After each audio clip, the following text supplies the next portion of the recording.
Hey crew, it's Pitt, and I'm back with some MBTI. Today we are going to be talking introverted intuition, so let's dive into our graphic. Or extroverted intuition, my bad. Alright, extroverted intuition, or NE, is going to deal with gathering all the ideas. They live in the near future. They see the possibilities that are right in front of them. They're really good at finding the future options and to see this might happen, this might happen, this might happen, this might happen. They are the person that is going to list out all the possible things that could go wrong. They serve a purpose in evolution because they do that. They help us to be aware of what might happen if we do this. If we go to this area, we might get attacked by bears because bears live there. They're going to tend to hold on to those type of information caches. They're going to like to broaden possibilities too, though. They're going to like to help you to understand that there is more that could possibly come from this. It's not okay, we have this, what does it do? It is okay, we have this, what else could possibly happen because we have this? They like to risk assess. They're really good at risk assessment. They're good at saying, okay, or to assessing risks as opposed to risk assessment. I probably got that graphic just a little bit wrong, but they're good at identifying what potential problems may be. They're good at saying this thing is likely to happen at some point. They're not going to be narrowing down to this is the most likely thing that will happen, but they're more like these things could happen. They're dealing with multiples more than a singular possibility. But they're really good at seeing what could go wrong. They're the ones that are saying, well, what if this happens? What if this happens? What if this happens? What if this happens? Continuously. They're doing that all the time. Where does that fit into our stack, and how do we go about integrating this into ourselves? Well, if you're using this divinely, you use it without thought about it, it just happens to you. You are finding the ideas for others. You're finding it in order to give it to the tribe. As opposed to if it's in your crown, then you're finding the ideas for yourself. And it takes just a little bit of effort. It takes a little more effort than it does if you're using it divinely. And the farther down the stack you get, the more effort it takes to use it in a healthy manner. But whether you find the ideas for yourself or for your others, you need to realize that that's a handy thing to be able to do. You can let it overpower you if you're not careful. The same with the base. If you're not careful with the divine and the base, they can do the same thing. They can overpower you. You can become so overcome with the possibilities that you're incapable of doing. It's harder for that to happen with somebody that has it in their divine slot, but it is possible. For the third eye, they're going to get defensive over the ideas. They're going to get very, they're the ones that are telling you, okay, this could happen, this could happen, this could happen. And if you dismiss that, if you just dismiss it out of hand, they're not going to like you. They're going to push back against you greatly because they are responsible evolutionarily for that. They are responsible for letting everyone know, hey, check this out. The first slot and the third slot are extroverted slots. So they're doing it for the tribe. And if they find that you're not listening in the third eye slot, they're going to get mad about it. They're going to get very mad. But they have insights here. The third eye is all about seeing more possibilities. It is more about, when it's healthy, it is about identifying and being able to forecast the things that might happen. The throat is going to think that they find the ideas. They're going to think, they're going to be the ones that are telling you, well, if we go to this island, maybe we're going to get attacked by dinosaurs. And it's like, that was only in a movie, bro. Like, they're the ones, like, they really think that they're expanding your possibilities, but they're doing it with a completely dismissible idea. You're not going to be able to do that. And they're going to miss most of the possibilities of what will actually happen. Like, they're going to feel like they do it very well. They're going to think that this is what they are, and it's really not what they are. The heart, this is the part that holds us together, right? This is the energy center that keeps the upper and the lower together. And this is what you really want to do. So if you have this in your stack, you're really going to want to find the possibilities for people. Maybe you can be a career counselor, or maybe you can be an advocate in that manner where you're helping someone to progress their lives. This is going to be where I have NE, is wanting to find really wanting to help people with the possibilities. That's why I do the channel, right? That's why we did the reactions, was to help people find the possibility of the artist, the independent artist. That's why I love that so much. I didn't even realize that until right now. That's one of the reasons why I liked doing the reactions so much, was because I was helping people to expand their possibilities of ideas. The people that I covered in my reactions were expanding ideas for people, and that's just came to me like as I'm talking to you. The solar plexus, they're going to hate that they don't find the idea. This is your critic slot. This is where you beat you up. And you're going to get very upset that you're missing the ideas. You're going to get very upset that you're missing the possibilities, because you're thinking, if you're any solar plexus, then you're an NI crown. And that means that you're going to think that you're the best at narrowing down the options, but you miss them. And because you miss the possibilities, it's not easy to narrow it down correctly. And you're going to get very mad about it. Like when you miss it, you are going to get mad at you. This is not about you getting mad at other people. This is not about other people getting mad at you. This is about you getting mad at you in the solar plexus. That's where you find your nourishment, though. So if you can find a way to actually take the time and explore the possibilities before you go telling everybody that this is the best one, then you're going to be fed by that, because people are going to value what you say when you make that determination. And that's going to feed your soul. The sacral is all about chasing the new ideas. It is not about, it's about, you're going to be defensive over your NI. You're going to think that you have the best idea, and you're going to chase the new ones. You're going to get defensive over that. And you're going to chase the new ideas without really understanding that that's what you're doing. You're going to be looking for a new possibility all the time. And that's because you're feeling like other people are reacting to your one possibility. You're going to feel like people are pushing back against your third eye. That's why you feel defensive.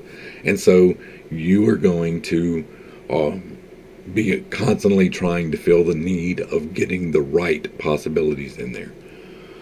And then finally, the base is going to obsess over the missing ideas. You're going to spend all your time thinking about how you could have made a better choice if you would have known this option.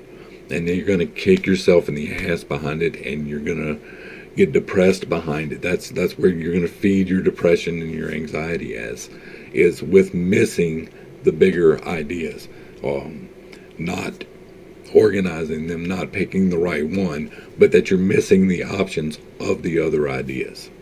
In order to incorporate these things, you need to spend the time, right?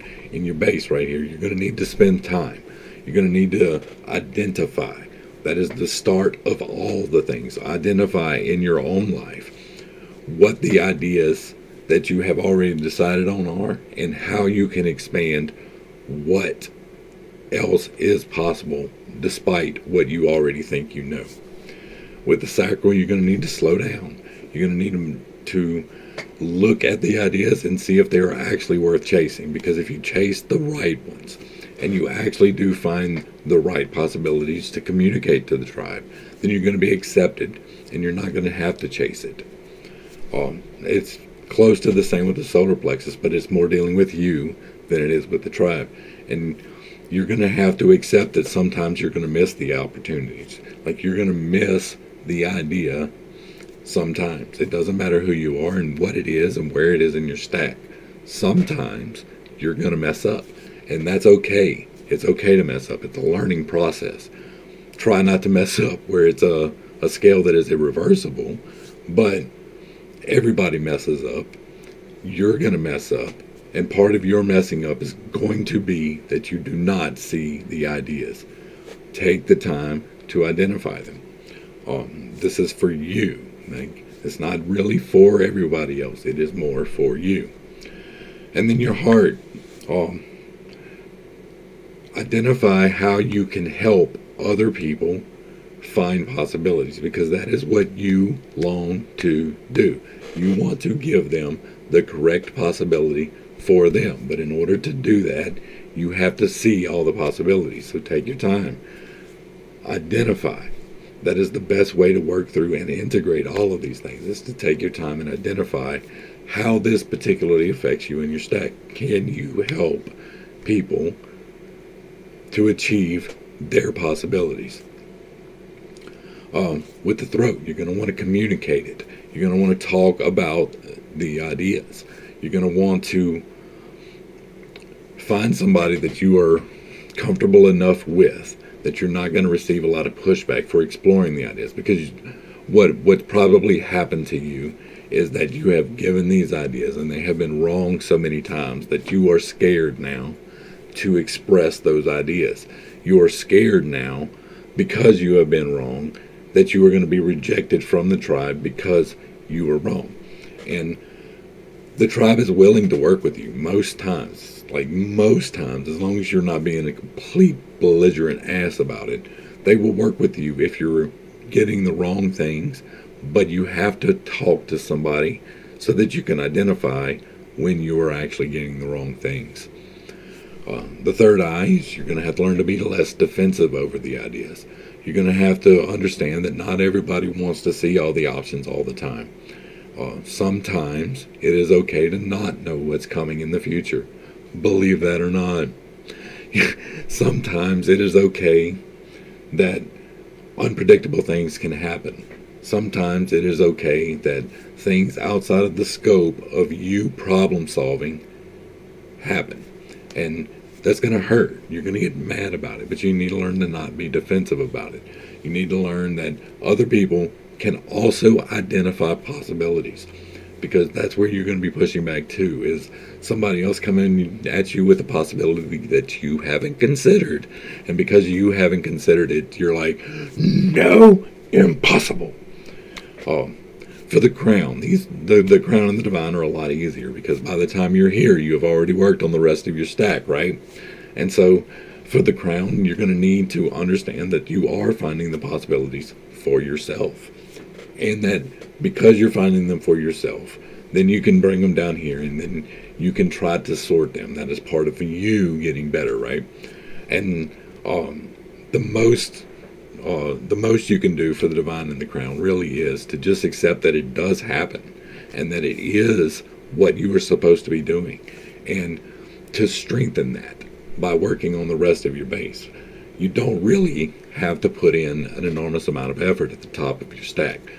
By the time you get to the top of your stack, you have already worked through all the bottom of your stack coming up. And you have strengthened your NI. You have strengthened what other people think too. You've strengthened your logic. You've strengthened your seeing the possibilities in physical. And like when you've strengthened all that, it makes the top two really easy. And then the divine, you are going to accept that you are finding those things for everybody else. Yes, you see the ideas, you see them everywhere. Everywhere as you look, you're like, oh man, can you not see that we're all going to die from this? And sometimes you're right, sometimes you're wrong, but you see it with no effort whatsoever. And your job is to raise the alarm. Your job is to help people risk assess and figure out what could go wrong, to see the options so that we as a species can move forward evolutionarily. That is why you have this in your stack. I think we did all right on that one. I hope I brought a little bit of enlightenment and not too much confusion to a complicated subject. We will be diving more into all of these things as we go along. But I really need to get this base work out here before we can get into the energy manipulation that's coming on the backside of this. Because part of you getting healthy in your stack and your meditative practices is to pull the energy up through your chakras and to focus on each of these separately as you go up. And so I want to get these definitions out there so that you can identify what you need to work on in your own stack. I'm not here to tell you how to work on your NE. Your NE and my NE and anybody else's NE, even in the same slot, acts a little bit differently. Everybody is raised in different situations. That situational problems do not affect how you receive the information, process the information, and give the information back to the tribe. That is built into you. You are automatically going to look for the possibilities. An SE user is going to automatically look for the physical possibilities. The SI user is automatically going to try to find the best physical thing. Like, these things are built into you, hardwired. It's not some make me special type of thing, because there's a fairly even distribution of these everywhere. And a lot of the problem that we've had with MBTI so far is that too many people are trying to attribute things to it that don't really work, and to overextend the usefulness of this. It is extremely useful to know these things. It is not a horoscope. It does not dictate your life. You use all 8 functions every single day to a varying degree and to varying amounts of effectiveness. To the crew, thanks for hanging out. I appreciate every single minute that you are here with me, and I am praying for you every single day. I love you. You're full, complete, whole in yourself. God loves you. Have a great day. Be blessed. Peace.